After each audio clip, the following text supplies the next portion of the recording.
Vamos a conversar ahora con el Contralor General de la República, Nelson Jaque Villalta, sobre este tema que ya hemos abordado en los finales de ampliación en boca del economista José Scafi.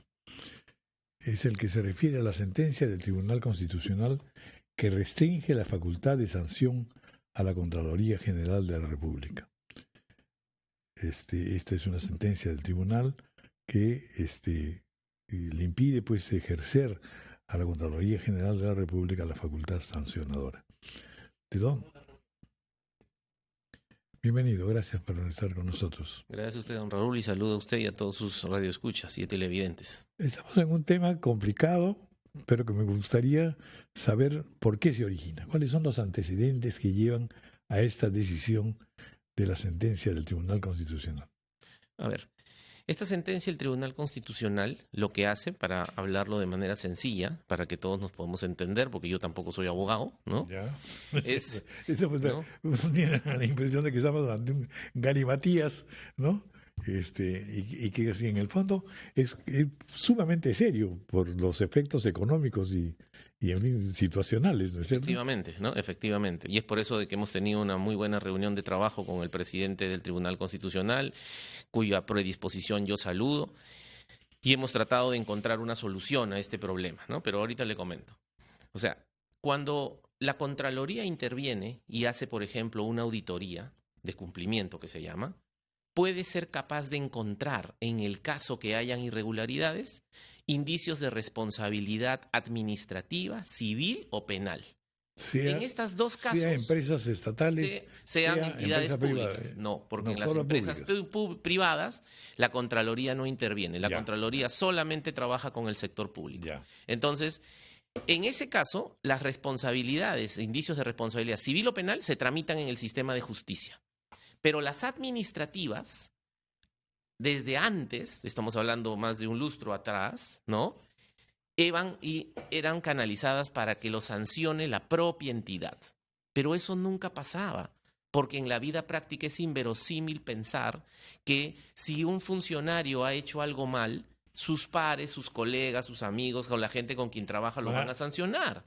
Y eso es lo que pasa. Imagínense, ¿qué sucede si ahorita, por ejemplo, hacemos una auditoría y encontramos, como nos han llegado muchas denuncias, de que las autoridades actuales que acaban de entrar están nombrando a personal de confianza que no cumple con el perfil? Esa es una responsabilidad administrativa. Lo vamos a intervenir, perfecto, vamos a establecer que efectivamente hay una responsabilidad administrativa. Entonces, ¿qué es lo que tendríamos que hacer bajo el escenario anterior? Decirle al propio alcalde, autosanciónate. Decirle al propio gerente municipal, sanciónate. Pero eso no funciona en la vida real. Es por eso de que desde hace más de un lustro, ¿no? Esta situación, dada la evidencia empírica, generó por parte del Congreso de la República una ley que le dio a la Contraloría una facultad para que sancione externamente los casos graves y muy graves. Es decir, estamos hablando de cómo no vamos a sancionar con una suspensión o una inhabilitación a alguien que direcciona la contratación de una obra, o que paga una valorización que está sobrevaluada, o que fracciona una compra. Es decir, esa capacidad sancionadora, ¿no?, siempre ha sido discutida. Porque si es que tiene o no... Me imagino que no solo discutida, sino también limitada. Sí, y es porque, y en eso la sentencia del Tribunal Constitucional avanza y fortalece a la Contraloría porque zanja por completo ya la discusión de que si la Contraloría debe tener o no debe tener capacidad sancionadora. Constitucionaliza la capacidad sancionadora de la Contraloría y la autonomía e independencia de sus órganos instructores y sancionadores, tanto en primera como en segunda instancia. Eso marca un progreso, en realidad. Eso es un progreso y es algo que nosotros desde el primer momento hemos saludado. ¿Ese progreso en qué nos ayuda? ¿Por qué? Porque ya ahora la Contraloría, ¿no?, va a poder, constitucionalmente hablando, sin ninguna duda, seguir ejerciendo su capacidad sancionadora. Sin embargo, y ese es el problema que ha generado la aplicación, que generan los efectos de la aplicación de esta sentencia, que si bien es cierto, fortalece a la Contraloría, en un segundo acápite, correctamente, en realidad, a mi juicio también, lo que dice es, oiga, estas sanciones e infracciones tienen que estar tipificadas de manera expresa, precisa, inequívoca en la ley. Pero así no ha sido en la Contraloría. En la Contraloría están tipificadas esencialmente en un reglamento. Entonces ha dicho, esta parte de acá es inconstitucional. Pero, ¿cuál es el problema de eso? Como no ha generado ninguna salida para poder resolver eso, ¿cuál es la salida? Vamos a presentar un proyecto de ley. El día lunes está entrando al Congreso de la República un proyecto de ley que resuelve el problema de la inconstitucionalidad de este hecho, que es, aquí están las tipificaciones de las sanciones y de las infracciones, pero no están en una ley, están en un reglamento. Pero, ¿qué va a pasar hasta que salga la ley? Hoy por hoy, lo que hemos entendido en la sentencia es que no podemos sancionar a nadie. Es más, no solamente a los funcionarios o los malos funcionarios que van a estar comprendidos en las actuales auditorías que están en curso. La Contraloría, el Sistema Nacional de Control, genera 1000 auditorías al año. Y en esas 1000 auditorías, normalmente por responsabilidad administrativa funcional, comprende alrededor de 4.500 personas. ¿Y por qué es esta sobrecarga tan grande? ¿No? ¿Por qué? Porque hay demasiado descontrol, ¿no? Y hay también muchos casos de inconducta funcional y de corrupción, ¿no? ¿Y esto desde cuándo se arrastra? Siempre ha sido así. Siempre ha sido así. Ahora más bien, y se permite para terminar la idea. Entonces, ¿qué es lo que se ha conversado, ¿no? En una actitud que yo nuevamente reitero y saludo por parte del Tribunal Constitucional, pero que además debería ser la forma como las entidades públicas en un Estado constitucional y en una sociedad civilizada se pueden sentar a entender y a dialogar para encontrar soluciones en pro del bienestar de toda la ciudadanía. Se han analizado las distintas preocupaciones de los efectos que va a tener la aplicación de esta sentencia y entonces hemos presentado, en coordinación con el Congreso de la República, el día de ayer se ha presentado un recurso de aclaración que esperamos el tribunal lo pueda analizar y ver lo más pronto posible, pero tal como ha dicho y acogemos esa señal muy importante que ha dado el tribunal y que ha tranquilizado no solamente a la Contraloría, sino a toda la sociedad. Imagínense qué están pensando todos los ciudadanos que en las audiencias públicas nos dan las denuncias, nos entregan las pruebas, hacemos las auditorías y después le vamos a decir no podemos sancionar a nadie, ¿no? Entonces, ha tranquilizado, creo yo, el hecho de que el Tribunal Constitucional, en la figura de su señor presidente, ha mencionado que con la aclaración que hemos sometido, que el Congreso ha solicitado, los efectos de esta sentencia quedan en suspenso. Con lo cual ahora la Contraloría va a poder continuar trabajando. Entre tanto, se resuelve el problema de fondo, que es que se apruebe una ley que permita que estas tipificaciones que estaban en un reglamento estén ahora de manera expresa, precisa, inequívoca en la ley. Y ese es el proyecto de ley que estamos enviando al Poder Legislativo y que hemos coordinado con el señor presidente del Congreso de la República para poder obtener el apoyo de este poder del Estado para que le dé absoluta celeridad al proceso de discusión y aprobación de este proyecto de ley. ¿Quiénes son los afectados o quiénes son los que salen favorecidos con estas normas?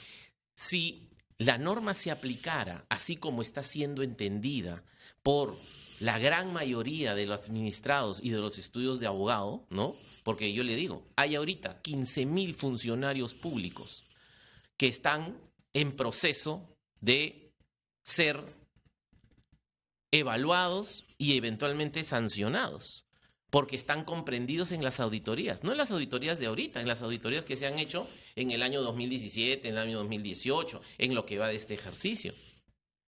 Si no se regula apropiadamente y si no hay claridad respecto de los efectos de esta sentencia, es por eso que es tan importante la aclaración del Supremo Intérprete de la Constitución, el Tribunal Constitucional, ya nos están empezando a llegar. El día de ayer han llegado innumerables escritos a la Contraloría, diciendo, señor, como usted está procesando a mi patrocinado con una norma, sobre la base de una norma que ya ha sido declarada inconstitucional, le pido que deje todo sin efecto y que todo lo mande al archivo. Entonces, eso genera, si se va a aplicar así, cosa que el señor presidente del tribunal nos ha dicho que así no se aplica, ¿no? Y por eso es tan importante la aclaración formal. Si se aplicara así, imagínense, estaríamos creando un manto de impunidad administrativa total. Porque entonces todos esos funcionarios, que son más de 15.000, muchos de los cuales han hecho graves irregularidades. Yo escuchaba aquí al doctor Scafi, ¿no? Con quien nos conocemos hace muchísimo tiempo. Y efectivamente, yo también tengo que reconocer, hay auditorías que se han hecho hace mucho tiempo atrás, ¿no? En las cuales no siempre, ¿no?, se ha ponderado adecuadamente la capacidad, el discrecional que tiene que tener el gestor público. Eso es algo que yo respeto. De hecho, hay 2 reglas que yo he puesto en las auditorías desde que yo llegué a la Contraloría. La primera, el auditor no puede discutir el deber ser. O sea, ¿qué es la auditoría? Es la diferencia entre lo que es y lo que debe ser. ¿Esta mesa es cuadrada o es rectangular o es triangular? Eso es una cosa objetiva que se verifica, ¿no? Sobre eso es que me pregunto. Sobre eso vamos a discutir. Pero lo relevante es esta mesa, cómo debería ser. El auditor no puede decir cómo debería ser. Eso tiene que definirlo el rector administrativo o funcional del sistema, o la ley o la norma técnica. Es igual, se hace un hospital. No se puede hacer el hospital como uno le da la gana, aunque le parezca que es lo máximo, lo muy bonito. Tiene que cumplir los parámetros técnicos que establece el Ministerio de Salud. No pueden hacer una carretera como les da la gana, aunque mi ingeniero diga que esta es la mejor forma de hacer la carretera. Ahora, lo que pasa es que los estándares del Ministerio de Transporte. Y si la normativa de los ministerios es antigua, ya, es anticuada, usted ha dado en el clavo. Insólita. Hay un gran problema en la vigencia real de las estructuras normativas. Es lo que ¿no? quiero decir. Es decir, si la norma ha quedado anticuada de facto, de hecho, no le pueden pedir al auditor que discrimine y que diga, no, esta norma en la vida real no se aplica. Yo le voy a contar un caso muy concreto. Yo viajo mucho y entonces, porque me gusta ver qué es lo que está pasando en la realidad, no en el papel, en la vida real. Y a partir de ahí tomar decisiones para que se resuelvan esas situaciones. Pero viajo mucho y voy a las provincias, no solamente a las capitales de departamento, voy a las provincias y me reúno con los alcaldes y con su consejo de regidores. Les voy a contar una anécdota a propósito de los perfiles, ¿no? Por ejemplo, me decían, señor Contralor, tiene que sancionar al alcalde. Ahí estaba el señor alcalde, ¿no? ¿Por qué? No, es que ha contratado a su asesor municipal y no cumple con el perfil. Y entonces yo le digo al alcalde, ¿verdad es eso? Y me dice, sí, Contralor, yo he contratado a fulano de tal porque dice que ha sido su alumno, ¿no? Y entonces, al ser su alumno, yo he confiado de que está bien. Y entonces, a ver, ¿quién es? Le digo. Porque efectivamente, yo también me dedico a la docencia y tengo muchos alumnos. Entonces, ¿qué han estudiado conmigo? Vamos a un ratito a escuchar a don Ernesto Blume, que es el presidente del Tribunal Constitucional, que también ha estado escuchando el programa, entiendo. Doctor Blume, un gusto saludarlo. Igualmente, buenos días para usted y también para el señor Contralor, don Nelson Schack. Entiendo que vamos camino a una solución adecuada, feliz y sobre todo razonable, toda vez que se ha acumulado un problema durante varios años, buena cantidad de años. En consecuencia, estamos ante un gran problema. Así es. Bueno, en primer lugar, agradezco la llamada y saludo la presencia de mi directo amigo y el señor Contralor General de la República, a quien guardo un especial respeto y consideración. En segundo lugar, señalar que el Tribunal Constitucional está empeñado en la lucha contra la corrupción y en ese sentido tiene la misma intención que persigue la Contraloría, que es lograr la sanción a quienes infringen la Constitución, la ley e incumplen sus funciones como funcionarios públicos. En tercer lugar, que esta sentencia del Tribunal Constitucional fortalece a la Contraloría General de la República porque constitucionaliza su facultad sancionadora y por lo tanto, como ya lo ha reconocido el señor Contralor, en adelante ya no se podrá discutir si es o no constitucional la facultad sancionadora de la Contraloría. Y en tercer lugar, lo que hace es, respecto de un solo artículo y además un inciso de un artículo adicional, señalar que es inconstitucional porque no respeta el principio de tipicidad que exige la Constitución y que establece como un derecho fundamental de la persona que es procesada y que es juzgada o sancionada, en el sentido que tiene que ser por un hecho u omisión tipificado expresa e inequívocamente en la ley, en una norma con rango de ley. Y como lo ha expresado el mismo señor Contralor, ese artículo adolecía de imprecisión al punto que el mismo artículo remitía a una norma de tercer nivel la precisión que debió estar establecida en la propia ley. Por consiguiente, lo que hemos hecho es una actuación ajustada a la Constitución, ejerciendo nuestra competencia de velar por los derechos fundamentales y velar por la jerarquía de la Constitución. ¿Por qué, doctor, una preguntita? ¿Por qué se tardó tanto en hacer esta corrección? Bueno, en realidad la corrección la tiene que hacer el Congreso de la República, pero nosotros hemos tomado un tiempo en evaluar esta situación porque hemos debatido el tema, hemos llegado a una posición mayoritaria, que es la expresión del tribunal.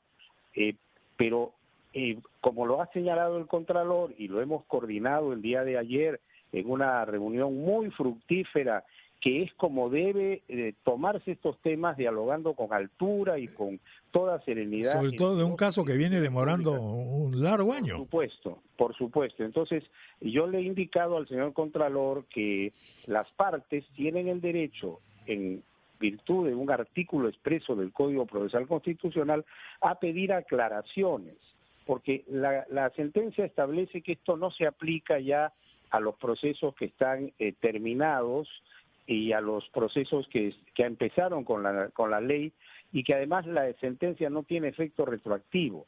Pero si hay dudas, tiene expedito su derecho el Congreso de la República, como en efecto ya lo ejerció el día de ayer, a pedir aclaraciones para disipar cualquier duda, y el tribunal va a evaluar ese pedido y va a adoptar la decisión respectiva. Mientras tanto, mientras no se resuelva la aclaración, la sentencia no tiene un carácter obligatorio, porque se suspenden sus efectos en razón de que la aclaración va a formar parte de la propia sentencia, y por lo tanto ahí vamos a despejar cualquier duda. En buena cuenta, el país esté tranquilo. La Contraloría y el Tribunal estamos en la misma línea de lucha contra la corrupción y además en la misma línea de actuar en el marco de la Constitución. Y es algo que yo celebro en el señor Contralor. En todo caso, es una remediación porque pudo haberse hecho eso con anterioridad y se ha demorado. ¿Por qué se ha demorado? Y en efecto estamos llegando ya a un momento de feliz coincidencia. Así es, el tema surge por una imprecisión de la ley, por un vicio de inconstitucionalidad en la ley, que no es responsabilidad ni del señor Contralor ni del Tribunal Constitucional. Aquí lo que ocurre es que el Congreso tiene que ser muy cuidadoso cuando aplica o cuando legisla en el tema sancionatorio, tiene que regirse por las normas que exigen tipificar en forma expresa, precisa e inequívoca. El error está en la norma, no está en la Contraloría ni está en el Tribunal, está en una falla legislativa en que incurrió el Congreso de la República. Muy bien, muchísimas gracias por todos estos alcances, doctor. Gracias, don Raúl, y hasta otra oportunidad, muy amable. Saludarlo. Bien, entonces estamos bien encaminados. Sí, efectivamente, ya como lo ha mencionado el señor presidente del Tribunal Constitucional, ya el día de ayer a las 4 de la tarde se ha ingresado formalmente la solicitud de aclaración. Entendemos, como él lo acaba de mencionar, que los efectos de la sentencia que ha sido publicada también el día de ayer y que el día de hoy entraba en vigencia, han quedado suspendidos, con lo cual la población puede quedarse tranquila, la Contraloría sigue trabajando y además hemos coordinado ya también, como le mencionaba, con el Congreso de la República para que se tramite lo más pronto posible el proyecto de ley que resuelve este vicio de inconstitucionalidad que ha señalado muy precisamente el señor presidente del Tribunal Constitucional, para que de esta manera se resuelva el problema en su integridad y ya de manera estructural. Sin embargo, que no quería antes de terminar sin concluir lo que usted mismo ha mencionado, que es clave para entender este problema, no de la capacidad sancionadora, sino de lo que está pasando. Muchas de las normas no tienen una aplicación práctica. Yo le contaba el tema de los perfiles, por ejemplo, que tenemos casi 1000 denuncias a nivel nacional, don Raúl, a nivel nacional, en los distritos, en las provincias, en los gobiernos regionales, que están nombrando a funcionarios que no cumplen con el perfil, ¿no? Y eso está mal, está clarísimo que está mal. Pero ¿qué sucede? Y que se hace por intereses muchas veces, tipo, sí, o por de descuido, tipo, también por descuido. O porque no existen otros candidatos. Exactamente. Cuidado. ¿Por qué? Porque a veces ponen perfiles pensando que están en grandes ciudades. Así es. ¿No? Y no en la realidad, con lo cual el perfil carece de proporcionalidad y de racionalidad. Yo le contaba hace un momento, en esta ciudad, en un municipio provincial, me decían, sancione al alcalde. ¿Por qué? Porque ha contratado a un funcionario que no cumple con el perfil. Y justo pues le decía que así es Dios. Ese funcionario ha sido alumno mío en una maestría en una universidad aquí en Lima. Y yo le digo, ¿no cumples con el perfil? Y me dice, profesor, creo que no. ¿No? Entonces, a ver, tráeme el perfil. Y entonces yo lo leo, me sonrío y digo, sí, efectivamente, señores regidores, no cumple con el perfil. Pero les digo, vamos a hacer otra cosa. ¿Qué les parece? Porque de todas maneras el alcalde necesita a alguien que lo asesore. ¿Qué les parece si yo traslado el despacho contralor aquí a esta ciudad y yo lo voy a asesorar? Todos me dijeron, magnífico, contralor, eso sería lo mejor que nos puede pasar. Le digo, pero hay un problema. Yo tampoco cumplo con el perfil. ¿Por qué? Porque es que han puesto en el perfil que para ser asesor municipal tengo que tener 5 años de experiencia como asesor municipal. Yo nunca he sido asesor municipal, pero está clarísimo que lo podría ayudar tremendamente al señor alcalde, con toda la experiencia que uno tiene. O igual, ¿cuál es la lógica de necesitamos que los muchachos que salen de las universidades, muy formados, jóvenes, vehementes, sangre nueva para el Estado, que empiecen como analistas, que empiecen como asistentes? No se puede, porque hay perfiles que han puesto, para ser analista, para ser asistente, necesita experiencia profesional mínima de 2 años en el sector público. No tiene nadie, pues, si acaba de salir de la universidad. Entonces, esos ejemplos, ¿no? O como, por ejemplo, otro caso, casos de nepotismo, ¿no? 4º grado de consanguinidad, 2º de afinidad. Eso está bien para Lima, para Arequipa, para las ciudades grandes. Pero yo voy a un municipio distrital, en la zona rural, ¿no? ¿Y qué voy a tener ahí? Ahí no hay Estado. El único Estado es el municipio. No hay poder judicial, no hay hospital, está el colegio, la posta y está el municipio. ¿Y de qué vive esa gente? Vive de la agricultura. Y si no vive de la agricultura, vive del municipio. Pero además, ahí hay 3 o 4 familias. No hay más. Todos son Gómez, todos son Pérez. Entonces, cuando se va a hacer la auditoría ahí, ¿qué es lo que vamos a encontrar? A cada rato casos de nepotismo. Y vamos a postular la sanción. Porque al auditor no le pueden pedir que sea juez. El auditor contrasta lo que es contra lo que dice la norma. Si la norma está mal, no es responsabilidad del auditor, es responsabilidad de los gestores y sobre todo de los gestores a alto nivel para que arreglen la norma. Esa es la razón por la que incluso nosotros haciendo, como ya varios señores congresistas me han dicho que esa no es mi tarea, ¿no? Pero yo viajo, veo esa realidad. Cada vez que viajo, obras paralizadas. Hay un grado de irrealidad, ¿no? Así es. Obras paralizadas, miles de obras paralizadas. Están así hace años y nadie lo puede arreglar porque no hay el marco legal. Es por eso que ya la Contraloría, y tengo que reconocer, en un uso excesivo de su facultad de tener iniciativa legislativa, hemos propuesto un marco legal excepcional para que arreglen eso. Incluso muchas de esas obras paralizadas han estado metidas en casos de corrupción.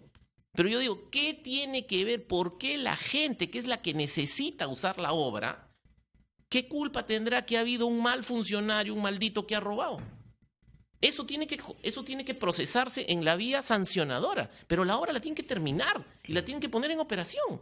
De acuerdo. Entonces, hay muchas cosas en donde efectivamente, y solamente si me permite, yo soy consciente del enorme temor que hay en la administración para tomar decisiones. En parte, eso hay que reconocerlo, ha sido también producto de la aplicación, ¿no? De repente no tan adecuada en el pasado, de este modelo de control posterior. De sancionar, como bien decía José Scafi, después de la batalla. Es por eso que ahora hemos generado un nuevo modelo de control, concurrente, simultáneo, donde no se sanciona, se le advierte al funcionario público honesto, pero que no sabe, porque no está capacitado, porque no está bien pagado, entonces se le advierte lo que está haciendo mal. ¿Para qué? Para que lo corrija, pues.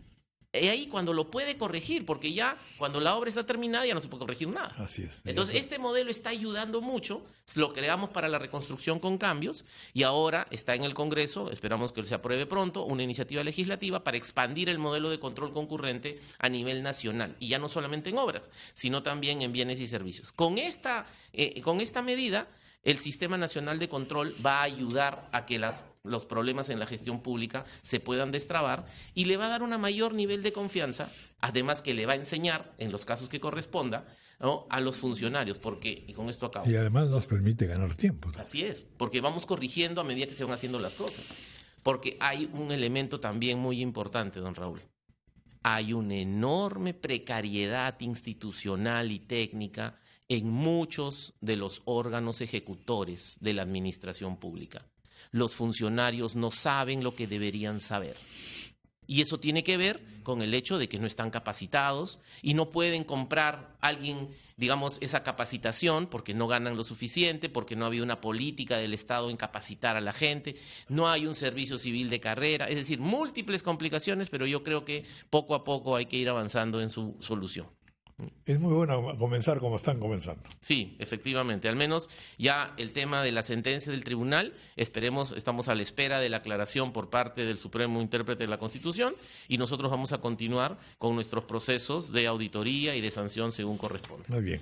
Bueno, pues muchas gracias por haber estado con nosotros. Son las 9:34, hacemos una pausa.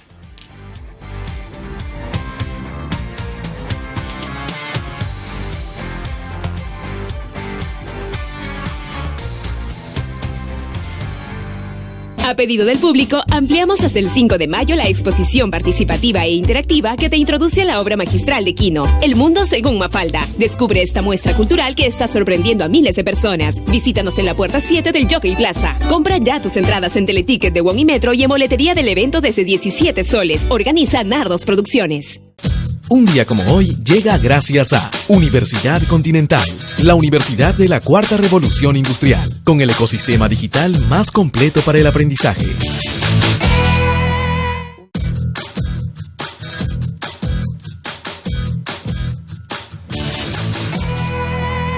Un día como hoy, 27 de abril, en 1521, muere Fernando de Magallanes a manos de nativos de Filipinas. El explorador y navegante portugués, estando en camino a culminar la primera vuelta al mundo, se vio envuelto en las disputas tribales de los pobladores de la isla de Mactán. Habiéndose aliado a uno de los jefes tribales, cae herido en una escaramuza y es asesinado por miembros de la tribu rival. Magallanes, partiendo de España, había llegado hasta las Filipinas dando la vuelta al continente americano por el estrecho que hoy lleva su nombre.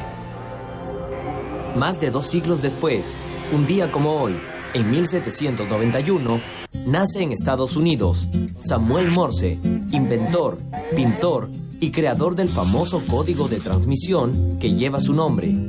Desde muy joven, se interesa por los estudios sobre electricidad y tras realizar un viaje por Europa en 1832, experimenta con la posibilidad de transmitir impulsos eléctricos a través de cables.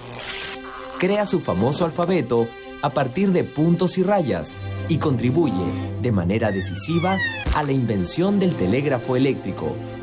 Pese a que debe enfrentar varios juicios por el reconocimiento de su creación, finalmente obtiene los derechos de esta y amasa mucho dinero, con el que se dedica a financiar obras benéficas y culturales hasta su muerte en 1872. Esto sucedió un 27 de abril, un día como hoy. Un día como hoy llegó gracias a Universidad Continental, la universidad de la Cuarta Revolución Industrial, con el ecosistema digital más completo para el aprendizaje.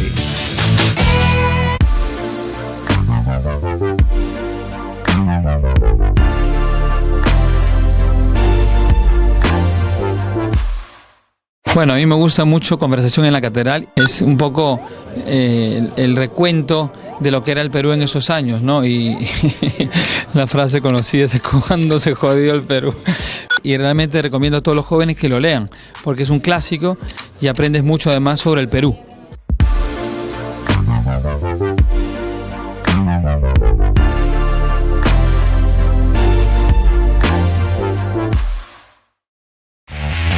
Mantente conectado a la información. rpp.p. En todo momento y en todo lugar, desde todos los medios smart digitales. rpp.p. Las noticias del Perú y el mundo al instante. Disfruta la mejor colección de novelas clásicas en audio ahora en RPP Player. Entra a rpp.p, busca mi novela favorita, dale clic y listo. 15 obras de la literatura clásica con los comentarios del premio Nobel Mario Vargas Llosa. Mi novela favorita. RPP Player. Pon el tiempo en tus manos.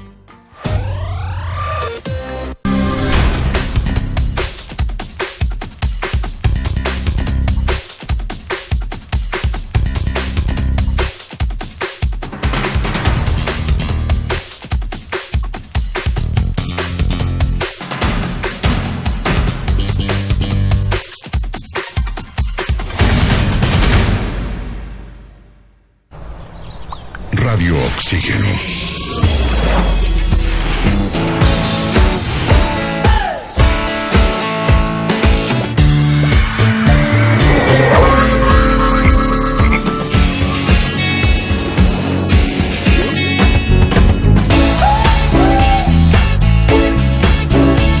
Vemos el mundo diferente porque respiramos música. Radio Oxígeno. Clásicos del rock and pop. RPP, confianza por todos los medios.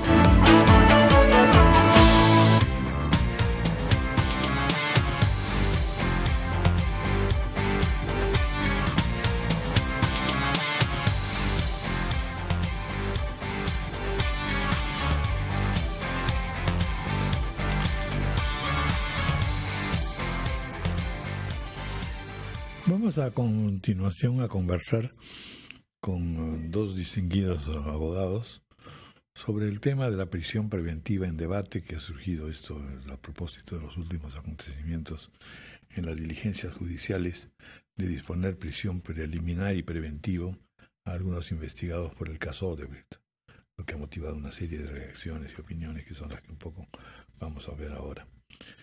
Está con nosotros la ex procuradora para el caso Odebrecht, la doctora Catherine Ampuero, y por teléfono vamos a conversar con el ex procurador anticorrupción José Ugaz Sánchez Moreno.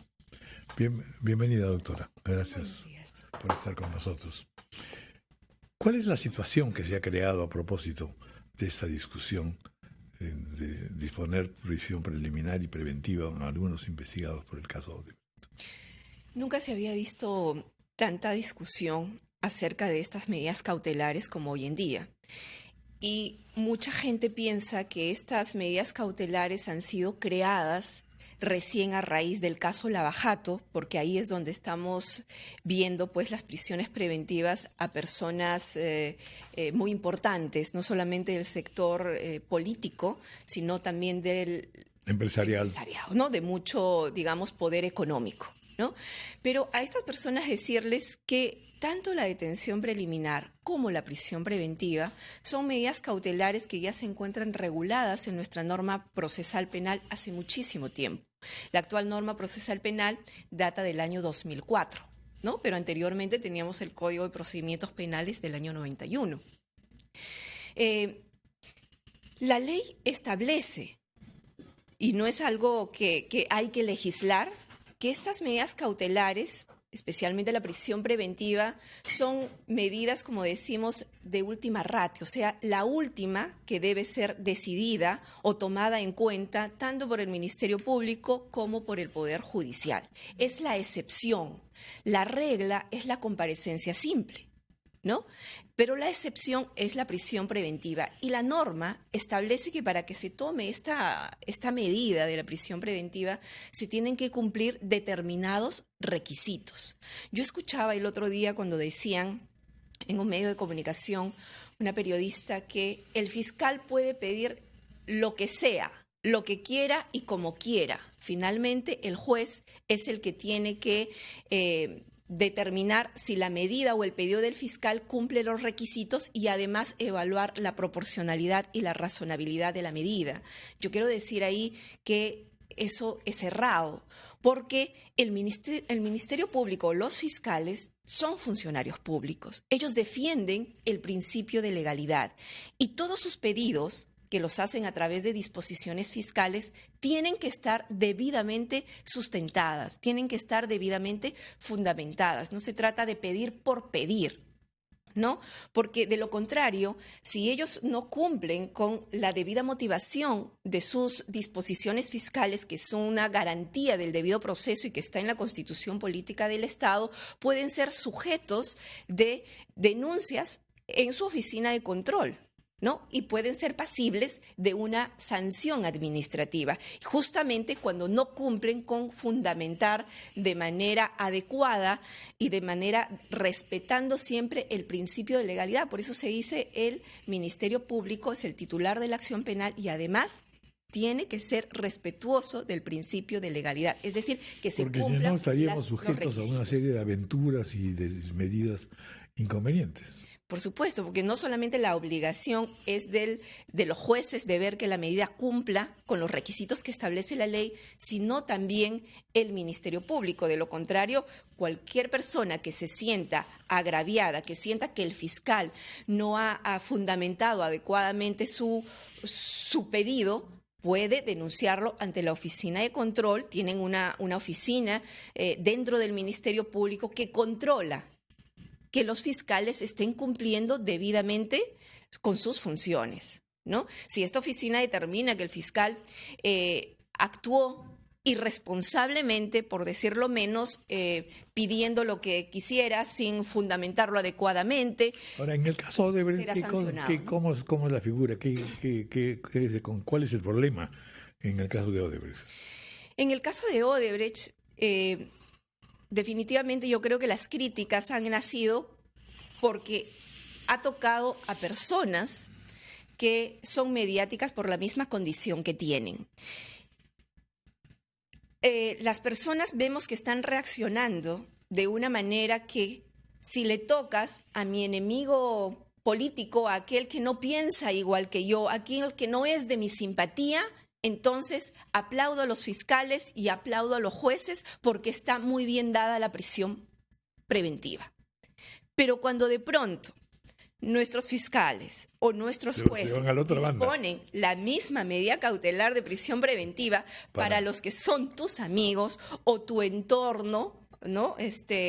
O tus conocidos, o porque son miembros de tu partido político, ya es un mal fiscal, es un mal juez, e incluso se atreven a afirmar de manera temeraria de que los miembros del Ministerio Público, del Poder Judicial, serían corruptos y estarían actuando porque estarían recibiendo quizás alguna dávida. Eso me parece muy irresponsable y temerario de quienes afirman eso. Entonces, como que no hemos estado acostumbrados a que eso de que se diga que la ley es igual para todos realmente se cumple en la realidad. Creo que hemos estado acostumbrados a simplemente escucharlo como un lema bonito, ¿no?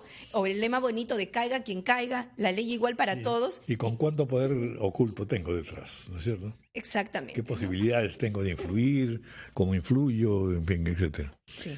Vamos a hacer una pausa, 9:46.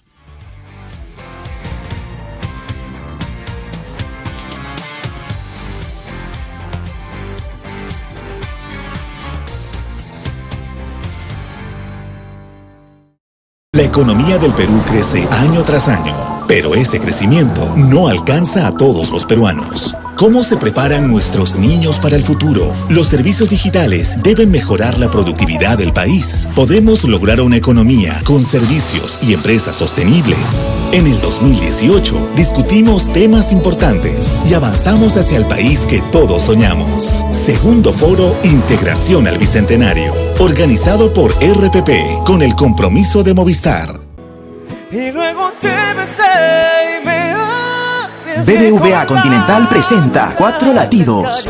No te pierdas este 25 de mayo a Camila y Sin Bandera. Por primera vez juntos compartiendo escenario. 4 Latidos Tour. Compra tus entradas en Teleticket de Wonimetro y aprovecha el 15% de descuento con tu tarjeta del BBVA Continental hasta el 30 de abril. Vive una noche soñada este 25 de mayo en Jockey Club. Camila y Sin Bandera. Si estás pensando en solicitar un crédito hipotecario, primero tienes que evaluar tu capacidad de pago. Y al evaluar la capacidad de pago, me refiero a cuánto es lo que de tu sueldo vas a destinar para el pago de créditos. Ojo, no solamente consideres el tema de la vivienda, también considera si tienes un crédito vehicular o algún pago por tarjeta de crédito. La suma de todos estos pagos no debe ser mayor al 30 o el 40% de tus ingresos. Si quieres ayudarte un poco y tienes una pareja, puedes sumar los ingresos de esta persona también y entre los dos podrán tener ese 30 o 40% para poder pagar una cuota un poco más alta. Otro tema importante a la hora de pedir un crédito hipotecario es el tema de los intereses. Cuando nosotros hablamos de intereses, muchas veces pensamos que al tener mayor plazo, mi cuota va a ser más baja, por lo tanto voy a pagar un poco menos. Te recomiendo algo. Pide una simulación para el crédito de 15, 20 y 25 años. Compara la cuota de 15 años con la de 25. Si la diferencia es muy grande, podrás tener una cuota de 25 años sin ningún problema y pagar el crédito en ese tiempo. Pero si tú ves que la diferencia es corta, ¿no es mejor tener un crédito solo por 15 años y no estar endeudado durante 10 años más? Espero te sirvan estas recomendaciones.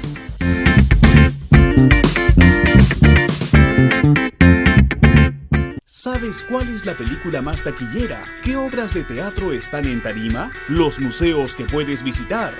Eso y mucho más en Primera Fila.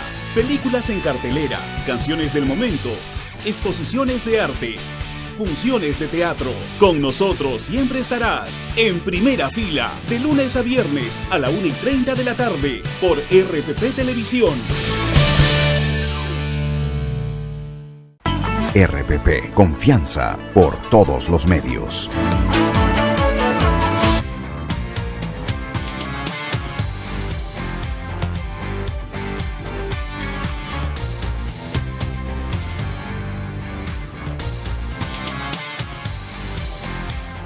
Estamos en comunicación ahora telefónica con el ex procurador anticorrupción José Ugaz Sánchez Moreno. Él se encuentra en los Estados Unidos para conversar sobre estas medidas cautelares, prisión preventiva, en fin, lo que hemos estado conversando también con Catherine Ampuero.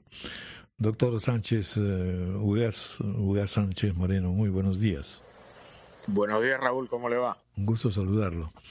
Bueno, conocer un poco su opinión sobre estas acontecimientos en las diligencias judiciales de disponer prisión preliminar y preventiva a algunos investigados por el caso Odebrecht, lo que ha motivado pues una serie de reacciones y opiniones.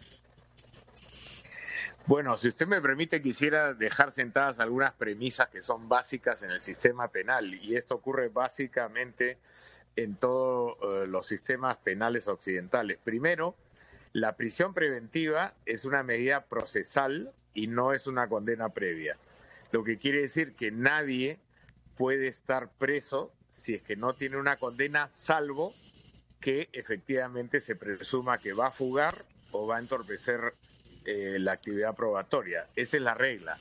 Sobre esa regla se han desarrollado una serie de criterios que la Corte Suprema y los plenarios del Poder Judicial han venido fijando, diciendo que tiene que ser proporcional, ineludible. Es la última decisión, efectivamente, como ya se ha mencionado, que uno puede tomar.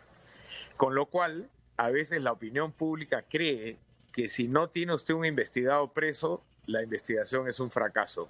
Y eso definitivamente colisiona con el sistema penal. Usted puede tener una investigación, inclusive de muchos años, con alguien investigado o en su casa o con impedimento de salir del país, y no se va a tomar una decisión hasta el día que lo condenen y ese día se va preso. Entonces, a veces la opinión pública clama por prisiones inmediatas. O sea, no hay una correlación inmediata, precisamente. No, uno puede estar 3 o 4 años sujeto a una investigación y hasta el día que lo condenen no debería irse preso. Bueno, ¿y de qué depende el que no me hagan preso de inmediato? por lo menos cautelarmente. Tres criterios fundamentales. Primero, que hayan elementos suficientes que lo vinculen a usted con un delito. Segundo, que ese delito tenga una pena superior a los 4 años. Y tercero, que hay un pronóstico de fuga o de entorpecimiento procesal, lo que se llama el peligro procesal. Ese tercer aspecto es clave. Ese es el que ha sido materia de toda esta controversia. Por ejemplo, en el caso del señor Kuczynski, evidentemente hay elementos que lo vinculan a una investigación que tomará su tiempo, seguramente 1 año, 2, hasta 3, para saber si efectivamente esos elementos son reales y si el señor Kuczynski incursionó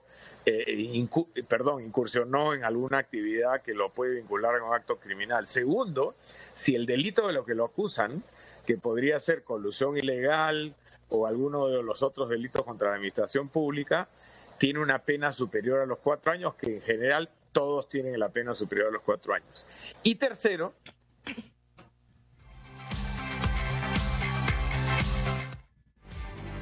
sí, parece que se ha interrumpido la comunicación. ¿Nos está escuchando, doctor? ya es, por ejemplo, influyendo sobre los testigos o amenazándolos, etcétera.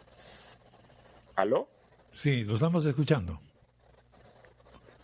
Bueno, normalmente ocurre que el primero y el segundo criterio se cumplen básicamente muy claramente. Usted tiene que ver si hay pruebas. Segundo, si la pena probable es más de 4 años. Y la controversia se ha generado sobre el tercer criterio, porque además, como dice la ley, tienen que ser conjuntivos. Es I, no es I-O o I-O, sino tienen que juntarse los 3 elementos para que uno pueda decir entonces que la prisión tiene fundamento. Usualmente ocurre que hay elementos suficientes.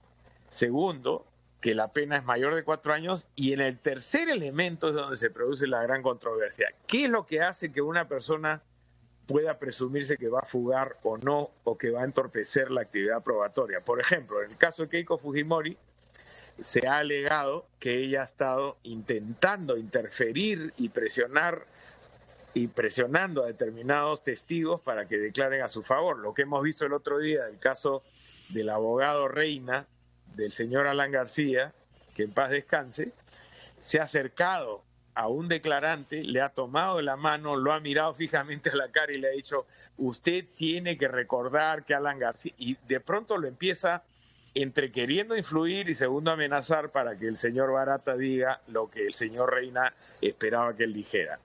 Eso definitivamente es una típica actividad de entorpecimiento de la investigación. La otra es si uno tiene un pasaje para irse mañana a las 7 de la mañana a salir del país y huir de una citación que tiene el día lunes. Y ahí es donde se ha producido la mayor confusión, porque efectivamente algunos sostienen que, por ejemplo, pedir permiso, como fue en el caso de Kuczynski, para irse a hacer un tratamiento médico es un indicio de que puede fugar, o que en su caso no tenía a su esposa a su lado y por lo tanto, como no tenía familia, no tiene arraigo y puede fugar. Por otro lado, su defensa dice: pero tiene 81 años, está enfermo, tiene un problema cardíaco y ha estado todo este tiempo en su casa sin ninguna intención de salir del país. Entonces, ahí en realidad depende del criterio judicial. Y esa es toda la controversia que se ha generado en estos casos, tanto el de Humala como el de Fujimori, como el de Kuczynski, diciendo, bueno, los fiscales por supuesto siempre van al extremo diciendo cualquier indicio es pronóstico de fuga.